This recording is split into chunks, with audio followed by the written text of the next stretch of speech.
Attack on Titan Chapter 128, Things Heat Up. Isayama sure likes to give fan service to the ladies. So what's up guys, Foxen here. Not that I'm complaining, and hope you're all safe during these times. Thankfully, the new Attack on Titan manga is here to keep us fans busy. So be sure to give a colossal thumbs up, ring that bell, and let's get started. Attack on Titan 128, titled Traitor. When you last left our heroes, they had just reached the harbor. Here, there was some talk about airships, notably there being more than one available. So it seems like Kiyomi has been hard at work making more than a couple of these prototypes, specifically one that was quite large too. So you get this justification as to why they're important to the Yeager group too, especially Floch. But I'm just here thinking about how much emphasis is being put on them.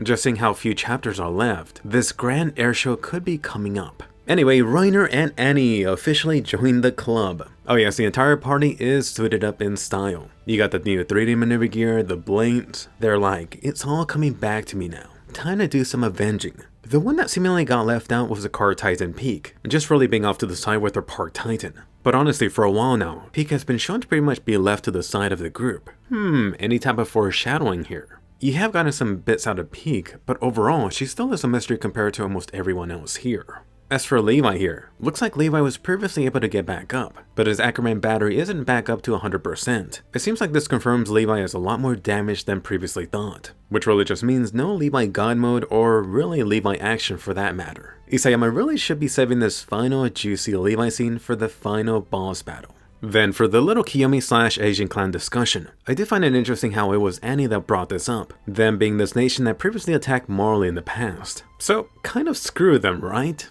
But they've actually given this very good reason to not only keep Kiyomi alive, but anyone else currently stationed with her. How clever of Isayama, adding some very special conditions to these Titan gas-powered planes to run.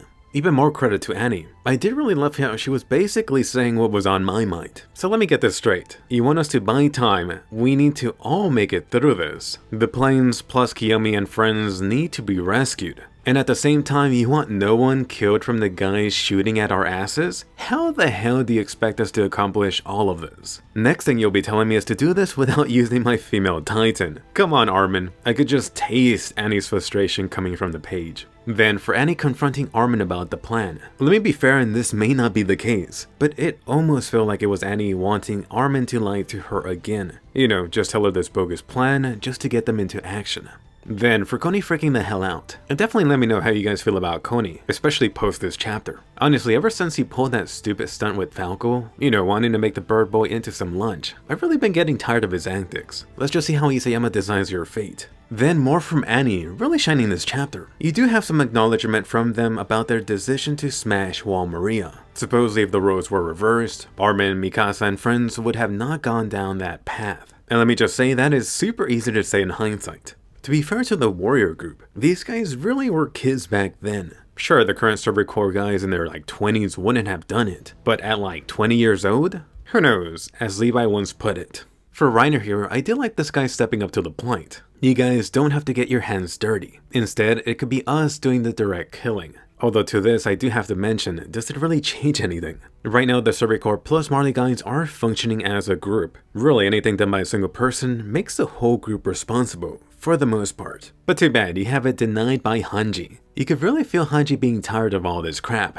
There's no time left for humanity anymore. Although I do have to mention, that sounds a little weird coming from Hange. Didn't she just say last chapter how she was against this mass humanity wipeout? Really just depends on the situation. Next up, an update on the Colossal Titan situation. Are you serious? Already at Marley? So it looks like Marley is either closer than expected from this island, or the body of water separating these two isn't deep at all. Did the Colossal Titan start swimming over there? I really do hope that Isayama next chapter or pretty soon shows some details regarding this. Was there any Titan Crystal bridge being made?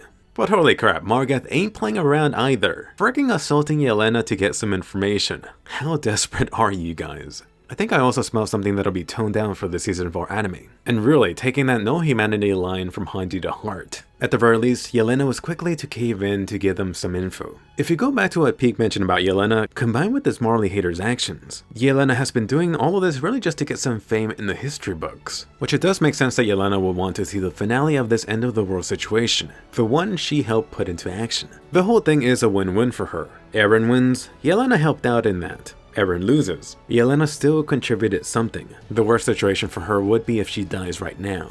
So putting aside the wrecked, destroyed Yelena for a second, these guys are still going on about locating Eren. Maybe I'm confusing something, but if these guys were to get a plane up and running, shouldn't finding the Dino Titan Eren be a non-issue? I'm going to assume instead there's some specific spot where Eren is heading towards, most likely some spot within Marley. I wouldn't be surprised if the Tiber family had known about something stationed there, something related to the Titans that they've been hush-hush about. Then, some development for Margath. Just last chapter, this guy was trying to pin all the sins and blame on Paradise Island. But now, thanks to assaulting Yelena, everyone has seen this guy being capable of being this monster too, Titan powers or not. It feels like Margath even got his own little Gabby moment requesting help from the ex-enemies. I think this was an obvious moment coming, especially from this guy. It's just something that needed to happen in the story. And going from what I've seen you commenting, I don't really think a lot of people care too much about this guy.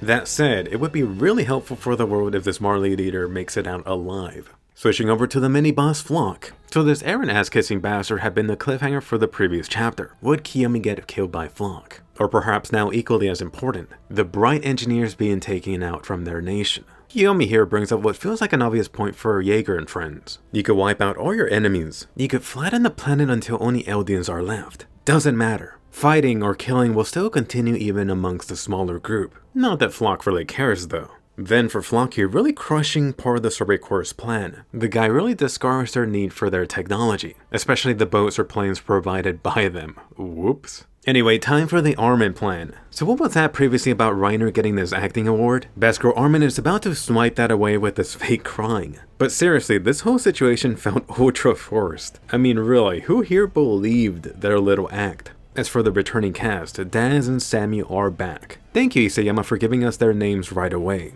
First off, Daz. I actually recall this guy more from Attack on Titan Junior High. Last time you saw Daz might have been the Trost arc. Then Samuel. This guy is actually the guy that Sasha previously saved. I might be wrong, but I actually looked this guy up in the Attack on Titan guidebook. It says that the guy died. So, did Isayama just revive this dead character? Either way, since Isayama is bringing back super side characters. Hey Riku, where the hell are you? Anyway, back to Floch and company. Mama Bear Kiyomi to the rescue. Finally getting into the action herself. That's right Kiyomi, use some karate. Cause really, I didn't expect her to start going super ninja mode. Then family Mikasa to the rescue. Granny, you're not alone. So Mikasa just knocked out this poor dude's chompers. Only soup for you now. Then the other guy got a taste of her Ackerman's strength. Either you're gone or about to be, or that pretty face is completely wrecked. So yeah, going with this non-killing strategy is definitely off the table now. You even have the Marley leader with that Terminator line, "Come with me if you want to live." But holy damn, even Armin got a taste of lead, youch. And yeah, you could get away with more of this bloody stuff if you hurt any Titan shifter. Armin and Coney really should have acted faster. At least disable these goons. Anyway, the stars have officially arrived. Time for the female Titan plus Armored Titan Smackdown. Just call the game over now. Place your bets. Who's gonna take out Floch? The female Titan, Mikasa, Reiner, or Granny Kiyomi? By the way, this once again does double down on the Titan transformation still being available. Although it does make you wonder, who exactly is responsible for building the Titans in the Titan realm? Hey Zeke, are you locked up over there? Also do notice the Armored Titan. It looks like this guy is back to actually being fully armored too.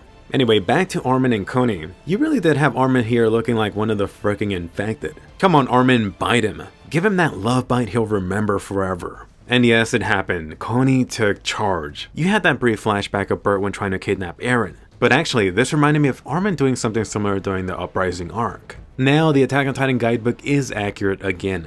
But let me just be honest here. Did anyone give a crap about the side characters? Even freaking Gabby haters care more about Gabby than cared about these guys. At the very least, their Titan Crystal Bone is a-okay. So go ahead and definitely let me know your thoughts on this chapter. Which half did you enjoy better, the first part or the second part with action? How do you feel about Armin's initial plan? Really, this guy is still trying to go with the no-kill option. Unfortunately, there also wasn't any Eren. Isayama is really trying to push away Dino Eren as much as possible.